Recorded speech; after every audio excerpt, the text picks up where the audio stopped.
एक क्वेश्चन जो रीजीरो ने अपने फर्स्ट एपिसोड से धीरे धीरे बिल्ड करना शुरू कर दिया था। Satella the witch of envy Re Zero world की सबसे scariest and dangerous entity. Subaru Natsuki से प्यार क्यों करती है? वो सिर्फ उसे बर्दाश्त नहीं करती, सिर्फ उसे देखती है, ऑब्जर्व नहीं करती, उससे प्यार करती है गहराई से, पर्सनल लेवल पर, उसका नाम लेकर। वैसे ज्यादातर फैंस ने टाइम लूप थ्योरी के बारे में तो सुना ही होगा कि एमिलिया फ्यूचर की स्टेला है जो किसी दूसरी टाइमलाइन में सुबारू से प्यार करने के बाद 400 साल पीछे ट्रेवल करी और स्टेला बन गई। सरफेस पर देखा जाए तो ये थ्योरी अच्छी लगती है, लेकिन जितना ध्यान से आप रीजीरो को पढ़ते हो उतना ये थ्योरी टूटने लगती है, क्योंकि इस थ्योरी को सच मानने के लिए हमें ये मानना पड़ेगा कि ऐसी स्टोरी जो अपने कैरेक्टर्स की इंडिविजुअलिटी को इम्पोर्टेंस नहीं देती, वो आखिर में रिवील करेगी कि इसके दो फीमेल लीड्स असल में एक ही इंसान थे। आज मैं एक अलग इंटरप्रिटेशन देना चाहता हूँ, एक ऐसी इंटरप्रिटेशन जो एमिलिया को स्टेला से मर्ज नहीं करती और जो पैराडॉक्सिकल टाइम लूप्स पे डिपेंड नहीं करती, और जो मेरी नजर में रीजीरो के थीम्स के साथ काफी ज्यादा नेचुरली फिट बैठती हैं। मेरा आर्गुमेंट ये है कि रीजीरो की सेंट्रल ट्रेजेडी 400 साल पहले शुरू हुई थी और वो अभी तक खत्म नहीं हुई। वेल, हम पार्ट 1 पर आते हैं, वो वुंड जिसने सब शुरू किया। वेल, चलिए स्टार्टिंग में वापस चलते हैं। वेल, सुबारू की स्टार्टिंग पर नहीं, बट इस दुनिया की स्टार्टिंग पर 400 साल पहले स्टेला नाम की एक एंटिटी जो विच ऑफ एनवी के साथ फ्यूज हो गई या शायद इसके द्वारा कंज्यूम कर ली गई थी, एक ऐसी कैटास्ट्रॉफी का कारण बनी जिसने आधे वर्ल्ड को डिस्ट्रॉय कर दिया। आखिरकार उसे मारा नहीं गया, उसे सील कर दिया गया और उस सील को प्रोटेक्ट करने के लिए प्लेडीज फर्स्ट टावर बनाया गया। और जिस इंसान का नाम उस टावर, उस एरा एंड उन इवेंट से ज्यादा जुड़ा हुआ था,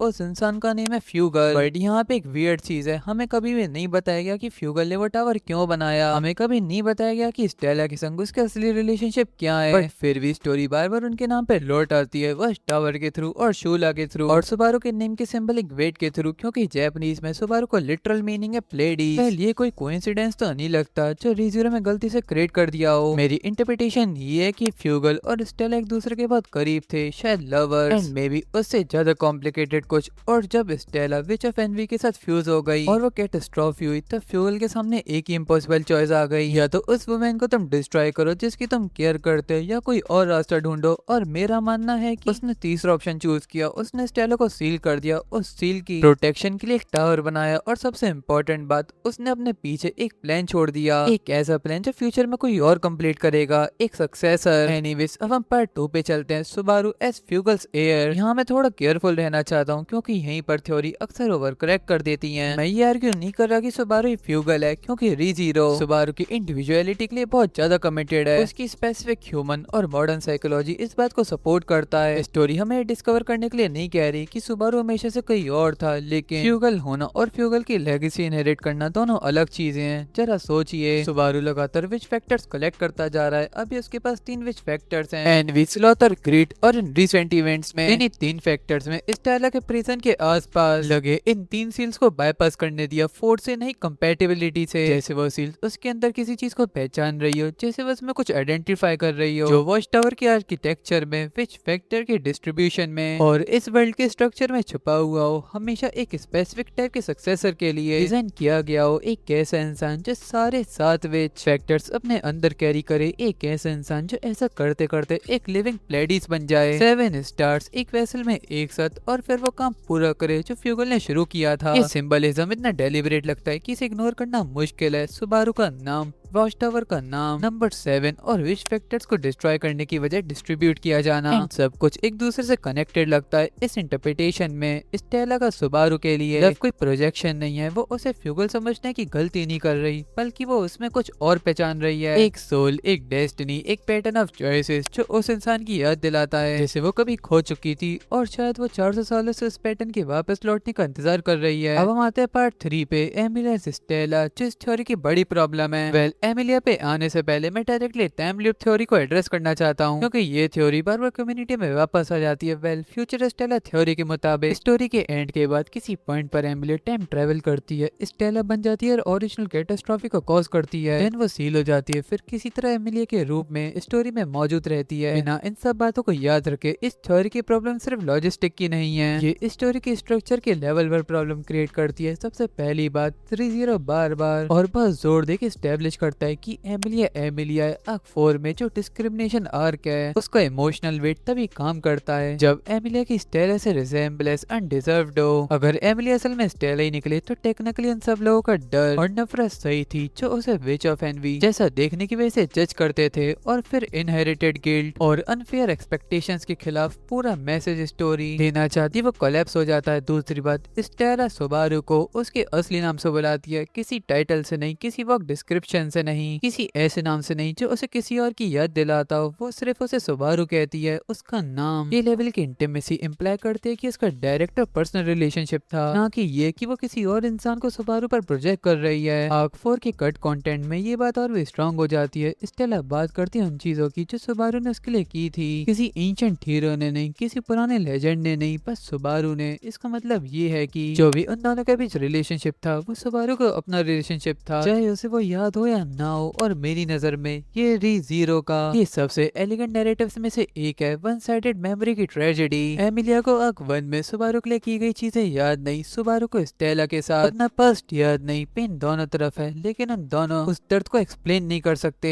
अब हम आते हैं पार्ट 4, एमिलिया स्टेला सक्सेसर। तो अगर एमिलिया स्टेला नहीं है तो फिर वो क्या है? मेरी इंटरप्रिटेशन ये है कि एमिलिया और स्टेला डीपली कनेक्टेड है। बिना एक इंसान हुए उनके बीच का कनेक्शन, ये एविडेंस को इग्नोर करना बहुत ज्यादा मुश्किल है। दोनों बिल्कुल एक जैसी दिखती हैं, दोनों की आवाज मिलती है। बेtelgeuse एमिलिया को एक सेक्रेट सिग्निफिकेंस वाली वेसल की तरह ट्रीट करता था। पेंडोरा स्पेशली एमिलिया को एलियर फॉरेस्ट के सील के की के रूप में चाहती थी, किसी भी रैंडम हाफ को नहीं, सिर्फ एमिलिया को। और ये डिटेल मुझे पर्सनली बहुत कंपेयरिंग लगती है होली ड्रैगन वोल्केनिका, जिसे सोल्स को डायरेक्टली परसीव करने की एबिलिटी होने का हिंट दिया गया है। रिपोर्टेडली वो एमिलिया को देखकर उसे स्टेला समझ बैठा था। ध्यान रहे उसने सिर्फ उसका चेहरा नहीं देखा था बल्कि उसकी सोल को। वेल, ये कनेक्शन एक्जैक्टली क्या है री-जीरो ने कभी पूरी तरीके से रिवील नहीं किया, लेकिन मुझे लगता है कि सबसे थीमेटिकली कोहेरेंट एक्सप्लेनेशन हो सकती है कि दोनों की सोल्स के बीच कोई रेजोनेंस है, कोई कंपैटिबिलिटी, कोई सोल सिग्नेचर शायद इंटेंशनली क्रिएट की गई, या फिर पावरफुल सोल्स के फ्रैक्चर और रीको होने का नेचुरल रिजल्ट। लेकिन सबसे इम्पोर्टेंट बात, ये एमिलिया को कॉपी नहीं बनाता, ये उसे इनकार्नेशन नहीं बनाता। स्टोरी बहुत स्ट्रांगली एम्फेसाइज करती है कि एमिलिया अपनी खुद की पर्सन है, उसकी खुद की चॉइसेस हैं और उसका अपना फ्यूचर है। लेकिन हो सकता है कि स्टेला की लेगेसी उसका कुछ हिस्सा कैरी करती हो, पोजेशन के रूप में नहीं, आइडेंटिटी के रूप में नहीं, इनहेरिटेंस के रूप में। ये एक्सप्लेन करता है कि पेंडोरा स्पेशली एमिलिया को सील के लिए क्यों चाहती थी। हो सकता है कि सील अपीयरेंस को रिस्पॉन्ड ना करता हो सकता है कि सील सोल को रिस्पॉन्ड करता हो, और अगर एमिलिया की सोल स्टेला के साथ रेजोनेट करती है तो वो की बन जाती है, जिस तरह कोई और हाफ एल्फ नहीं बन सकता। एनीवेज, अब हम आते हैं पार्ट 5 पे, द ट्रेजिक पेडलर। अब हम पहुंचते हैं उस जगह जो हमारी नजर में थ्योरी का इमोशनल हार्ट है। फ्यूगल स्टेला से प्यार करता था, सुबारू एमिलिया से प्यार करता है। स्टेला को सुबारू में फ्यूगल की झलक नजर आती है और एमिलिया स्टेला की याद दिलाती है। ये सिर्फ चेहरे से नहीं, बस में से कहीं ज्यादा डीप लेवल पर। लेकिन इसमें से कोई भी पेयर एक जैसा नहीं है। सुबारू फ्यूगल नहीं है और एमिलिया स्टेला नहीं है, लेकिन फिर भी उन्हें बार बार एक ऑर्बिट में खींच लाती है, एक इमोशनल ज्योमेट्री में। 400 साल की दूरी के बावजूद, जैसे पास्ट की ट्रेजेडी खुद को हील करने की कोशिश कर रही हो, ऐसे लोगों के थ्रू जो उस ट्रेजेडी के कॉन्सिक्वेंसेस को इनहेरिट करते हैं लेकिन उसके जिम्मेदार नहीं है। तो पेयर सदियों की दूरी फिर भी एक दूसरे तक पहुंचने की कोशिश करते हुए, जैसे वो एंडिंग ढूंढ रहे हो जो कभी कंप्लीट नहीं हुई थी। फ्यूगल स्टेला को बचा नहीं पाया, वो सिर्फ प्रॉब्लम को डिले कर सका। वॉच टावर, विश फैक्टर और शायद एमिलिया तक को। ये सब एक ऐसी कोशिश हो सकती है जिसमें फ्यूचर के किसी सक्सेसर को वो टूल्स दिए गए जो फ्यूगल के पास खुद नहीं थे, और वो सक्सेसर सुबारू हो सकता है। अब हम आते हैं part 6, Pandora and the end game. एक और थ्रेड जिसे पुल करना जरूरी है। पेंडोरा री-जीरो की हिस्ट्री के लगभग हर मेजर रैप्चर के आसपास मौजूद रही है। वो बहुत कम नजर आती है और अक्सर डायरेक्टली एक्शन नहीं लेती, लेकिन जब लोर का बहुत बड़ा इवेंट होता है पेंडोरा उसके आसपास जरूर मिलती है। उसकी अथॉरिटी ऐसे कॉन्सेप्ट से जुड़ी हुई लगती है जैसे कैजुअलिटी, रियलिटी, नैरेटिव खुद।